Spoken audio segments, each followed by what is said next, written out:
Hi guys, and welcome to Class Rock, Country Music Facts and Trivia. Thank you for being here. Got another one on Waylon for you, believe it or not. Waylon Jennings once had the Hogtie a drunk and out of control George Jones. Everybody knows that George Jones is a country music legend. He's one of the greatest country artists of all time, and depending on who you ask, the greatest voice in the history of the genre. I know for me, He Stopped Loving Her Today will probably always be the greatest country song of all time. Even Johnny Cash once said, when people ask me who my favorite country singer is, I say, you mean besides George Jones? But almost equally as legendary as his talent was the trouble he got into in his wilder days. It's no secret that the possum struggled with alcoholism and addiction for much of his life, being admitted to the hospital for drinking as early as 1967.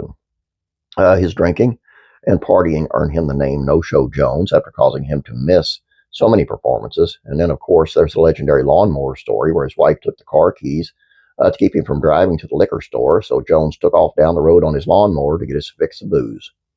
But through it all, one of Jones's best friends was the outlaw country legend Waylon Jennings. Despite having his own drug problem, Waylon once came to George's rescue. He was nearly broke and living out of his car, and it was a group of friends, including Waylon, who convinced Jones to seek treatment at Hillcrest Psychiatric Hospital in Birmingham, Alabama, an intervention that Jones once said was the best thing that ever happened to him. But the possum didn't always make it easy for Waylon.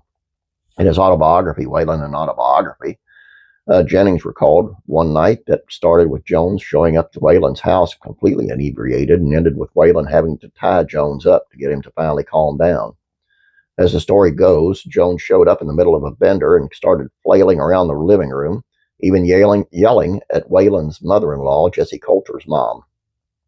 When it seemed like Jones was about to settle down and go to sleep, Jennings decided to give Jones a little something to help put him out, a glass of whiskey.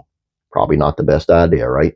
Well, Waylon's plan backfired, shocker, and Jones began to tear up the living room, throwing the metal picture frame at Jennings that just missed his head.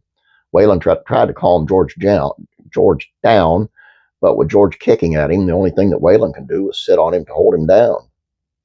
Jennings said at one point Jones played possum on him, joking that shows you how he got his nickname, according to Waylon. George pretended to be, he was choking until Waylon let go, and then Jones punched him in the face. Joking about the incident in his book, Waylon said that he wasn't sure how much longer he could keep up with the possum because he too was on drugs, and cocaine doesn't last that long. So with the help of his guitar player, who got his thumb broken by Jones during the scuffle, Waylon had no choice but to hog-tie Jones and throw him on the couch. According to Waylon, I never felt so bad in my life, thinking here's the greatest country singer that ever lived, and I'm tying his ass up. With Jones finally subdued, Waylon told him that he was calling George's manager to take him home, but Jones still wasn't ready to settle down just yet. In spite of being tied up on the couch, telling Jones, I'll get you, you Conway twitty-acting son of a bitch. Waylon admitted he found the situation humorous, trying to hold back his laugh as he asked George, what do you mean by that? You hit me in the face and you kicked me in the nuts. You cussed the ladies in my house. You break my guitar player's thumb, and now you call me a Conway twitty acting son of a bitch? I'm the one that's going to go do the getting. Well, Jones finally did pass out, and Waylon sent his ass back to his own home. Possum, of course, finally sobered up, sort of, in the 80s after meeting his fourth wife, Nancy, and then finally giving up the bottle for good after his arrest for DUI in 1999. And despite some bumps and punches in their relationship, Jennings and Jones remained friends until Waylon's death in 2002.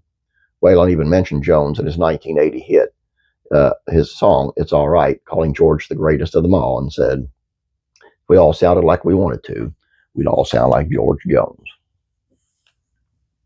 George was a wild child. I read his book, the book on George Jones, and man, the stuff he went through. I had a friend, I've said this a couple times, a really good friend, and she said, them country stars, they don't party like them rock and roll stars. You don't know nothing about George Jones then. That man was wild as wild could be. And I mean, he made the younger set look tame. Anyway, it's all I got for you guys. Hope you got a kick out of this.